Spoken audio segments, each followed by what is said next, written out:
વલ્લભાધીશ કી જય, શ્યામ સુંદર શ્રી અમને મહારાણી કી જય, શ્રી ગોવર્ધન નાથ કી જય।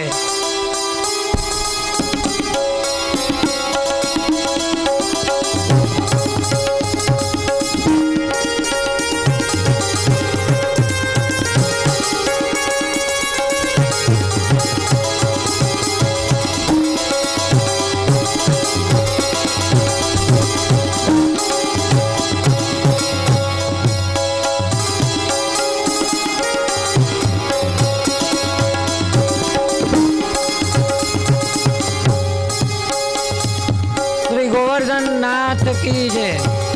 વાલા વૈષ્ણવો, ગઈકાલે આપણે ચતુર્થ સ્કંદ સુધીની કથાનું શ્રવણ કર્યું। આજે પંચમ સ્કંદથી દસમ સ્કંદના જન્મ પ્રકરણ સુધીની કથાનું શ્રવણ કરવાનો આપણને અમૂલ્ય લાભ મળવાનો છે। પંચમ સ્કંદ અધ્યાય 26 સ્થિતિ લીલા શ્રીનાથજીનો દક્ષિણ સાથળ। શ્રી હરિનું ઋષભદેવ રૂપે પ્રાગટ્ય, ભરતજીનું ચરિત્ર, ભરતવંશના રાજાઓનું વર્ણન, 9 ખંડોનું વર્ણન, મેરુ પર્વત, દ્વીપો, 7 સમુદ્રો વગેરેનું વર્ણન અને નરકોનું વર્ણન। ષષ્ઠમ સ્કંદ અધ્યાય 19 પુષ્ટિ લીલા શ્રીનાથજીનો વામ સાથળ। અજામિલનું આખ્યાન, વિશ્વરૂપનો જન્મ, નારાયણ કવચ, વૃત્તાસુરની ઉત્પત્તિ, ઇન્દ્ર વૃત્તાસુરનું યુદ્ધ, વૃત્તાસુર ચતુશ્લોકી, વૃત્તાસુર વધ, દિતિના ગર્ભથી ઇન્દ્રે કરેલા ટુકડાથી 49 મરુત ગણોની કથા, બ્રહ્માજીનું હિરણ્યકશિપુને વરદાન, ભક્ત પ્રહલાદજીનું ચરિત્ર, નૃસિંહ ભગવાનનું પ્રાગટ્ય। સપ્તમ સ્કંદ અધ્યાય 24 મન્વંતર લીલા શ્રીનાથજીનો દક્ષિણ સ્તન। 4 મનુની કથા, ગજેન્દ્ર મોક્ષની કથા, સમુદ્ર મંથન, 14 રત્નો નીકળ્યા, બલિરાજાનું ચરિત્ર, વામન ભગવાનનું પ્રાગટ્ય તથા મત્સ્ય અવતાર। નવમ સ્કંદ અધ્યાય 24 ઈશાનું કથા લીલા શ્રીનાથજીનો વામ સ્તન। સૂર્યવંશના રાજાઓનું વર્ણન, નાભાગ તથા અંબરીશ રાજાનું ચરિત્ર, ઈક્ષ્વાકુ રાજાનો વંશ, માધાંતાના વંશમાં થયેલા હરિશ્ચંદ્રજીની કથા, સગર રાજાના 60 પુત્રોનું કપિલ મુનિથી નાશ, ગંગાજીનું પૃથ્વી પર આગમન, પરશુરામજીનો જન્મ, યયાતિ રાજાનું ચરિત્ર, દુષ્યંત ચરિત્ર, રંતિદેવ રાજાનું આખ્યાન, યયાતિનો વંશ અને વિદર્ભ વંશના વર્ણન। દસમ સ્કંદ એમાં 4 અધ્યાય છે। દસમ સ્કંદ એટલે શ્રીનાથજી બાવાનું હૃદય। એમાં દસમ સ્કંદમાં કુલ 90 અધ્યાય છે। આમ તો 87 અધ્યાય અને 3 પ્રસિક્ત અધ્યાય। નિરોધ એટલે મન અને ઇન્દ્રિયોને ભગવાન શ્રી કૃષ્ણમાં પરોવી રાખવી, એ ક્રિયાને નિરોધ કહેવામાં આવે છે। ભગવાનની કથાનું રસપાન કરતાં મન ભગવાનમાં પરોવાય છે અને આપણે સેવા કરતા થઈએ છીએ। તો આ દસમ સ્કંદના પ્રથમ 4 અધ્યાય જન્મ પ્રકરણ સુધી આજે આપણને કથાનું શ્રવણ કરવાનો લાભ મળશે। કૃષ્ણ ભગવાનનું પ્રાગટ્ય થશે, નંદ મહોત્સવ થશે। આ પહેલાં પણ મેં સૂચન કરી દીધું છે કે નંદ મહોત્સવ વખતે દરેક વૈષ્ણવો પોતાના સ્થાન ઉપર જ બેસી રહે। પૂજ્ય બાવાશ્રી કૃપા કરી આપની વચમાં જ પધારશે અને આપણને આશીર્વાદ પ્રદાન કરશે। તો સર્વે વૈષ્ણવો આ કથાનો શાંતિથી લાભ લેશો। પૂજ્યપાદ ગોસ્વામી 108 શ્રી હરિરાયજી મહોદય શ્રીને આપ શ્રીની વલ્લભવાણીમાં કથાનું શ્રવણ કરાવવા માટે વિનંતી। श्री वल्लभाधीश की जय। चिंता संतान हंतारो यत्पादाम्बुजरेणवः स्वीयानान्तान् निजाचार्यान् प्रणमामि मुहुर्मुहुः। यदनुग्रहितो जन्तु सर्वदुःखातिगो भवेत् त्वमहं सर्वदा वन्दे श्रीमद्वल्लभनन्दनम्। अज्ञानतिमिरान्धस्य ज्ञानाञ्जनशलाखया चक्षुरुन्मीलितं येन तस्मै श्रीगुरुवे नमः। नमामि हृदये शेषे लीलाक्षीराब्धिशायनं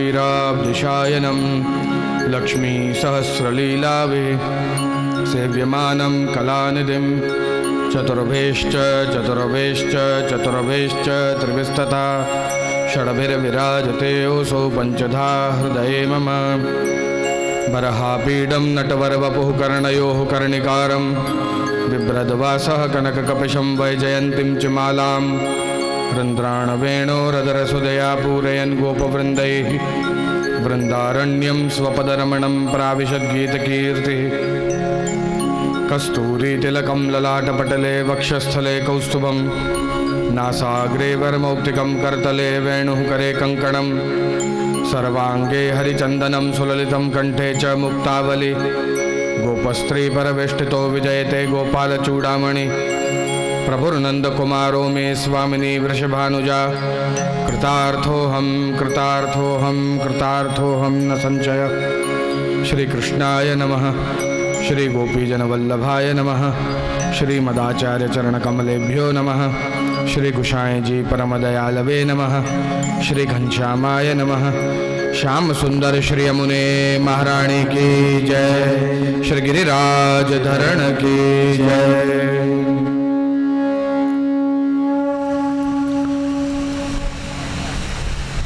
बड़भागी छे जीव जे श्रीमद भागवत નું રસપાન કરે છે। શ્રીમદ વલ્લભાચાર્યજી જ્યારે આ વાર્તા સાહિત્ય બધા નતા રચ્યા, જ્યારે આ 16 ગ્રંથો બધા નતા રચાયા, એ સમયે શ્રીમદ વલ્લભાચાર્યજી શ્રીમદ ભાગવતનું જ પારાયણ કરતા અને એનું જ સત્સંગ કરતા। શ્રીમદ ભાગવત રસાલય છે, એના અંદર ભગવાનની સર્વ લીલાઓ બિરાજમાન છે। ભગવત સ્વરૂપના દર્શન અને ભગવત લીલાને જો સમજવું હોય તો શ્રીમદ ભાગવતનું રસપાન કરવું જોઈએ। અને એમાં પણ કારણ કે આ વાંગમય સ્વરૂપ છે એટલે કોઈની વાણીથી એનું શ્રવણ કરવું એનું વધારે મહત્વ બતાવ્યું। આપણા મુખ્ય મનોરથી પરિવાર શર્મિષ્ઠાબેન શાંતિલાલભાઈ સાવલીવાળા અને એમનો પરિવાર જેને આ અલભ્ય લાભ પ્રાપ્ત થયો છે, મુખ્ય મનોરથી થઈને આપ સર્વને આ લાભ પ્રાપ્ત કરાવી રહ્યા છે। જેમના થકી આપને આ લાભ પ્રાપ્ત થઈ રહ્યો છે એ બળભાગી છે અને કૃપા પાત્ર છે પ્રભુના કે એમના હૃદયની અંદર આ મનોર્થ પ્રકટ થયો।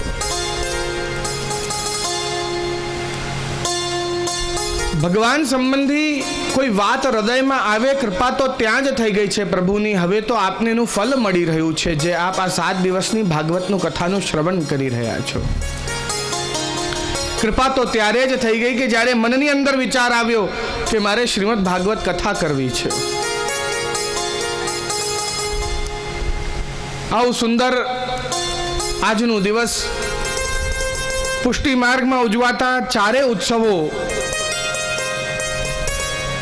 નરસિંહ ઉત્સવ, વામન ઉત્સવ, રામ ઉત્સવ અને કૃષ્ણ જન્મોત્સવ, આ 4 ઉત્સવો આજે આપણે લેવાના છે। આપણી યાત્રા ખૂબ જ લાંબી માટે સમયથી પ્રારંભ કરવાનો આજે વિચાર કર્યો તો આવતીકાલે પણ આપણે સમયથી જ પ્રારંભ કરીશું। આવો પંચમ સ્કંદની અંદર પ્રવેશ કરીએ। પંચમ સ્કંદ સ્થાન લીલા ભગવાન શ્રી કૃષ્ણનું દક્ષિણ જંઘાનું સ્વરૂપ માનવામાં આવે છે કે આ પરીક્ષિત પ્રભુની લીલાઓની અંદર ધીરે ધીરે લીન થઈ રહ્યા છે। એમના પ્રશ્નોના ઉત્તર મળી રહ્યા છે। એક એક પ્રસંગ જેમ જેમ શ્રવણ કરતા જાય છે એમ એમ પરીક્ષિતના સંદેહ દૂર થતા જાય છે। પ્રથમ 3 દિવસની અંદર ભગવાનનું પરબ્રહ્મ સ્વરૂપ જે અંતર્યામી સ્વરૂપ જે પ્રત્યેક કણકણમાં બિરાજે છે, જીવ જગત માયા બ્રહ્મ આદિ આ બધાના સ્વરૂપ જાણ્યા। બ્રહ્માએ કરેલી ઉત્પત્તિ આદિ આ બધું જાણ્યું।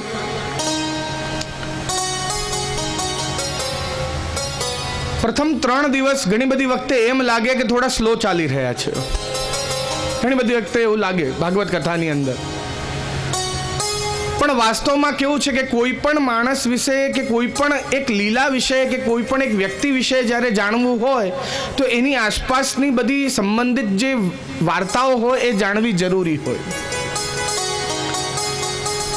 ઇક્ષોર ગ્રાસઃ ક્રમશઃ પર્વણી પર્વણી યથારસ વિશેષ. સત્સંગ એને જ કહેવાય કે શરૂઆતમાં એમ લાગે કે યાર શું હશે, શું આનંદ આવશે, બહુ સ્લો ચાલી રહ્યું છે, પણ ધીરે ધીરે યથા રસ વિશેષ એમ કહ્યું કે જેમ શેરડી આપણે ઉપર પાંદડાના તરફથી ખાવાનું શરૂ કરીએ અને ધીરે ધીરે ધીરે ધીરે એના જળના તરફથી ખાવાનું શરૂ કરીએ તો પાંદડાના તરફથી જ્યારે ખાઈએ તો ત્યારે ફીકી ફીકી લાગે, પણ જ્યારે એના ધીરે ધીરે એના જળના તરફ આવીએ ને ત્યારે એમાં બહુ રસ આવવા લાગે. શ્રીમદ ભાગવત પણ એવી જ છે. એનું પાછળ કારણ બી છે, કારણ કે આપણે બધા પુષ્ટિ ભક્તોને સૌથી પહેલા એવું જ વિચારીએ કે આ બધું ફોરવર્ડ થઈ જાય અને સૌથી પહેલા દશમ સ્કંદ આવી જાય. પુષ્ટિ ભક્તોને દશમ સ્કંદની અંદર વધારે રસ હોય, સ્વાભાવિક છે. તો આજે આપના તાપનું આજે નિરાકરણ દશમ સ્કંદ આજે પ્રારંભ થશે. 2 દિવસ સુધી, એટલે આજે તો થોડુંક જ અડધો કલાક જેવું દશમ સ્કંદ આવશે, પણ આવતીકાલે ને પરમ દિવસે એમ 2 દિવસ સુધી સંપૂર્ણ દશમ સ્કંદનો પૂર્ણ લાભ આપણે સૌ લઈશું.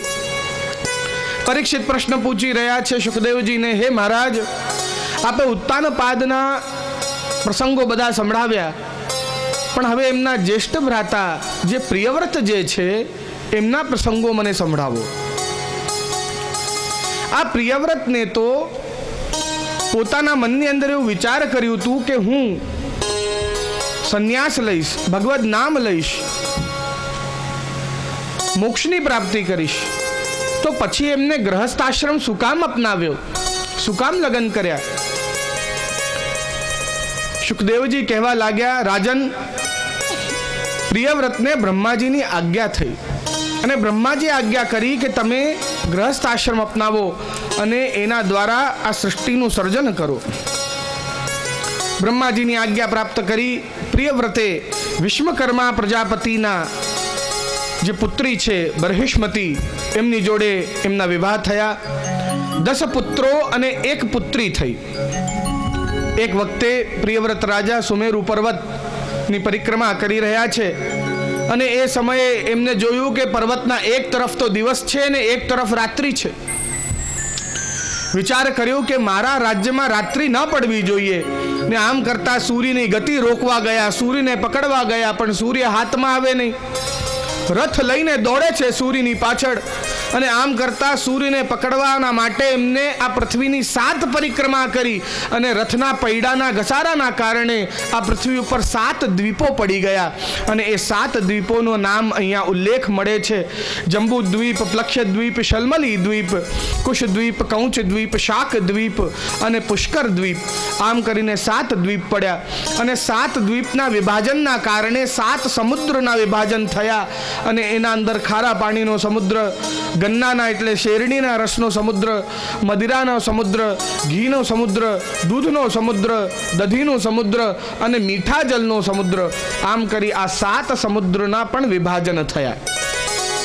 આગળ બીજા અધ્યાયની અંદર આગનિગ રાજાનું ચરિત્ર બતાવી રહ્યા છે. આગનિગના પુત્ર નાભીનું ચરિત્ર બતાવી રહ્યા છે. પછી ઋષભદેવનું જન્મ અને એમનું ચરિત્ર બતાવી રહ્યા છે. 5મા અધ્યાયની અંદર ઋષભદેવના પુત્રો એમને મોક્ષનું ઉપદેશ આપ્યું, એનું બધું ચરિત્ર બતાવે છે. અને એની સાથે સાથે ઋષભદેવે જ્યારે સંન્યાસ લીધો તો સંન્યાસ પછી ઋષભદેવ દાવાનલ વનની અગ્નિની અંદર બળી ગયા અને એના કારણે એમને મોક્ષની પ્રાપ્તિ થઈ. અહીં સુધીનું ચરિત્ર બતાવ્યું. 7મા અધ્યાયની અંદર ઋષભદેવના પુત્ર ભરત રાજાને એ પોતાની ગાદી સોંપીને અને એમને સંન્યાસ લીધો હતો. વિશ્વરૂપની પુત્રી પંચધની જોડે એમને વિવાહ કર્યા ભરત રાજાએ. એમના સુમતિ, રાષ્ટ્રભૃત, સુદર્શન, આવરણ અને ધૂમ્રકેતુ કરીને પુત્રો થયા. ખૂબ વર્ષો સુધી ખૂબ આનંદથી ભરત રાજાએ રાજ્ય સંભાળ્યો, રાજ કર્યું. પછી પોતાના પુત્રોને શાસન આપીને સંસારમાંથી મુક્ત થવાનો વિચાર કર્યો. પુલાશ્રમ કરીને એક ક્ષેત્ર છે, ત્યાં એમને સંન્યાસ લીધો. સંન્યાસ લેવાની વાત 8મા અધ્યાયની અંદર શ્રીમદ વલ્લભાચાર્યજી એવું આ વર્ણન કરી રહ્યા છે કે માણસ જ્યારે ઘર છોડે ને એટલે એનું સંસાર છૂટતું નથી. કારણ કે સંસાર તો એના મનમાં છે અને મન પોતાની જોડે એ લઈને જાય છે. અને જ્યાં એ મન લાગી જાય ને ત્યાં સંસાર એક નવું ઊભું કરી લે. ઘર છોડવાથી સંસાર નથી છૂટતો, મનમાં છે સંસાર. તો ઘણા બધા હોય, ઘરના અંદર કોઈ ક્લેશ થાય, આવેશ આવે ને ઘર છોડીને નીકળી જાય. 3 દિવસ પછી મારે પછી ફરી આવવું છે. કારણ કે આવેશમાં એક એવો નિર્ણય લીધો હોય એટલે એના ઉપર પછી આગળ ચાલીને પછતાવો જ થવાનો છે. કારણ કે હજી તમારું માત્ર ઘર છૂટ્યું છે, સંસાર છૂટ્યું નથી. કારણ કે મન હજી તમારી જોડે છે અને મનને જ્યાં લાગાડશો આપ ત્યાં એક નવો સંસાર ઊભો કરી લેશે એ મન. અને આવું જ થયું આ ભરત રાજા જોડે. ભરત રાજા ગંડકી નદીના તટ ઉપર તપ કરી રહ્યા છે. ત્યાં નદીની પાસે હિરણીઓનો એક ઝુંડ, હરણોનો ઝુંડ ત્યાં જલપાન કરવા આવ્યો. અને જલપાન કરતા કરતા એકદમ દૂરથી કોઈ સિંહની ગર્જના સંભળાઈ. સિંહની ગર્જના સાંભળીને આ બધા જ હિરણો દોડવા લાગ્યા. એમાંથી એક હરણી જે હતી એ ગર્ભવતી હતી. એ દોડવા ગઈ, એનું પગ સ્લીપ થયું અને એ નદીની અંદર પડી ગઈ. ત્યાં નદીની અંદર જ એના બાળકનું જન્મ થઈ ગયું. એ હરણના બચ્ચાનું જન્મ થયું. પેલી હરણી ભરત રાજાના નેત્રોમાં જોઈ રહી છે, માનો વિનંતી કરી રહી છે એના સુંદર નેત્રોથી કે હું ભલે ડૂબી જાઉં પણ મારા આ બાળકની તું રક્ષા કરજે, મારા બાળકને તું બચાવી લેજે. ભરત રાજાથી રહેવાયું નહીં. ઊભા થયા, કૂદ્યા જલની અંદર, હરણના બચ્ચાને બચાવીને તટ ઉપર મૂક્યા. હરણીને બચાવવા ગયા પણ ત્યાં સુધી હરણી તણાઈ ગઈ હતી, બહુ દૂર સુધી. તરીને એને પાછા એ તટ ઉપર આવ્યા. ભરત રાજાને દયા આવી એ બાળક ઉપર. જ્યાં સુધી એ બાળકને બચાવ્યો ત્યાં સુધી વાંધો નથી. જ્યાં સુધી એને પોષણ આપવા માટે આશ્રમમાં લાયા ત્યાં સુધી બી વાંધો નથી. પણ આશ્રમમાં વસતો એ હરણનો બચ્ચો જ્યારે મનમાં વસવા લાગ્યો ત્યાં જ એક નવું સંસાર ઊભું થયું અને ત્યાં જ વાંધો ઊભો થયો. એ આશ્રમમાં રહેતો હરણનો બચ્ચો જ્યારે તપ કરવા બેસે, ભરત રાજા થોડી વારમાં આવે, પોતાનું શરીર ઘસે, ક્યારેક ચાટવા લાગે. ભરત રાજાને તપમાંથી ધ્યાન છૂટ્યું, હરણના બચ્ચામાં ધ્યાન લાગ્યું. નેત્રોને બંધ કરી લે. થોડીક વારમાં ફરી ભરત રાજા નેત્રો ખોલે, જુએ પેલો હરણનો બચ્ચો સુરક્ષિત તો છે ને, કશે જતો તો નથી રહ્યો ને, કોઈ હિંસક પ્રાણીએ એને કંઈ હાનિ તો નથી પહોંચાડીને. બસ આમ જ વિચાર કર્યા કરે. પ્રભુમાંથી ચિત્ત નીકળ્યું ને એ હરણના બચ્ચામાં ચિત્ત ચોંટ્યું. ઘર પરિવાર બધું છોડ્યું. ભરત રાજા વિચાર કરતા હતા કે જો આવો તપ બીજે કશે ન થાય, પણ હવે તો તપે થતો નથી. ઘર બાર પરિવાર રાજ્ય આદિ બધું જ છોડ્યું, વૈભવ આદિ બધું છોડ્યું, પણ મન ચોડે છે એટલે મને એક નવો સંસાર ઊભો કરી લીધો છે. હરણના બચ્ચામાં આસક્ત થયા છે. એક દિવસે એમ બન્યું, ભરત રાજા નેત્રોને બંધ કરીને તપ કરી રહ્યા છે અને એ જ સમયે એક બીજો હરણનો ઝુંડ આવ્યો. એ હરણનો બચ્ચો વિચાર કરવા લાગ્યો કે આ તો મારી નાતના છે બધા, મારે તો આમની જોડે રહેવું જોઈએ. ને આમ કરી પેલો હરણનો બચ્ચો એ એમના હરણના ઝુંડની સાથે ચાલતો થયો. જ્યારે નેત્ર ખુલ્યા ભરત રાજાના, એ નાનકડો બચ્ચો ક્યાંય દેખાયો નહીં. ચારે બાજુ શોધે છે, દોડે છે વનની અંદર.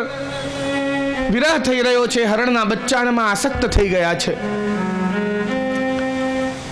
એટલો બધો દુઃખ થયો, ખાન પાન ભોજન આદિ બધું જ છોડ્યું. દેહ છૂટ્યો ભરત રાજાનો. કહેવાય છે અંત સમયે જ્યાં આસક્તિ હોય ગતિ પણ એવી જ થાય. હરણના બચ્ચામાં આસક્તિ છે માટે કાલિંજર પર્વત ઉપર એક હરણના બાળક તરીકે ભરત રાજાને જન્મ મળ્યું છે. હરણના બચ્ચા તરીકે જન્મ્યા છે. આ હરણ આ ભરત રાજાને ભગવદ તપના કારણે, ભગવદ નામના કારણે પૂર્વ જન્મની બધી જ વાતની સ્મૃતિ છે. કેવી રીતે એમને ભગવદ નામ લેવાનું શરૂ કર્યું હતું ને કે ક્યારે આ હરણનો બચ્ચો આવ્યો અને એના અંદર આસક્ત થયા એટલે મૂંગા બેઠા રહે છે, કંઈક ભોજન નથી કરતા, કંઈ ખાતા નથી, કંઈ પીતા નથી. મુખ થઈને ને એક ખૂણામાં આ હરણ બનીને, એક હરણ છે, હરણની રૂપે જન્મ્યા છે એટલે મૂંગા થઈને બેઠા રહે છે. કોઈની જોડે બહુ વાર્તાલાપ ન કરવી, મૂક રહેવું. અને આમ કરતા કરતા એક દિવસે એવું બન્યું કે જંગલમાં આગ લાગી, દાવાનલની અંદર બધા ભસ્મ થયા, દેહ છૂટ્યો. 9મા અધ્યાયની અંદર પ્રવેશ કરતા ભરત રાજાને ત્રીજો જન્મ મળ્યો. અંગીરા ગોત્રના અંદર એક બ્રાહ્મણ પરિવારના ઘરમાં એમને જન્મ મળ્યો છે. આ વખતે પણ એમના માતા પિતાએ એમનું નામ ભરત જ રાખ્યું છે. પાછલા બંને જન્મોની સુધી છે. તેના કારણે કોઈની જોડે બહુ બોલતા નથી, બહુ લૌકિકમાં પડતા નથી, કોઈ ઘરના પ્રસંગોમાં બહુ વધારે જતા નથી. માતા પિતા જે આજ્ઞા આપે ચૂપચાપ કરી લેવું, પોતાના મનથી કોઈ લૌકિકમાં પડવું નહીં, એવા બધા આચરણો કરતા. કોઈ પ્રશ્નો પણ કરે કોઈ જાતના તો મોટા ભાગે એવું જ મનની અંદર રાખે, વિગતાન્ય વાચા, વિગત અન્ય વાચા, કે બહુ વધારે બોલવું નહીં. બધી અન્ય વાર્તાઓ બધી છોડી દેવી ને મનની અંદર ભગવદ નામ લીધા જ કરવું, લીધા જ કરવું. કોઈ પ્રશ્ન બી કરે તો બને ત્યાં સુધી માથું હલાઈને, આમ ડોકું હલાઈને જવાબ આપી જવાતું હોય તો એમ જ જવાબ આપે. મુખથી ના બોલવું પડે એનું ધ્યાન રાખે. બહુ લૌકિકમાં પડતા જ નહીં. પરિવારના લોકો બધા કે યાર તું કેવો છે, કોઈ વસ્તુની ફિલિંગ્સ નથી તને, કોઈ અમારા પ્રત્યે કોઈ પ્રેમ ભાવ નથી તને, કોઈ અમારા પ્રત્યે લાગણી નથી, કોઈ લગાવ નથી. કેવો બેઠો રહે છે ખૂણામાં, સાવ જડ જેવો છે ને આમ જડ જેવો એને બધા જડ જેવો કહેવા લાગ્યા ને આમ કહેતા કહેતા એનું નામ જડ ભરત પડી ગયું. એક દિવસની વાત, આ જડ ભરત એમના મોટા ભાઈ આવ્યા એમની પાસે ને કહેવા લાગ્યા, તું ખાલી બેઠો રહે છે, ઘરમાં કોઈ કામકાજ કરતો નથી. આપણા ખેતરો છે, જઈને ત્યાં ખેતરો સાચવ ને, ધ્યાન રાખજે કે કોઈ ચકલી દાણા ના ચૂગી જાય. કે ભલે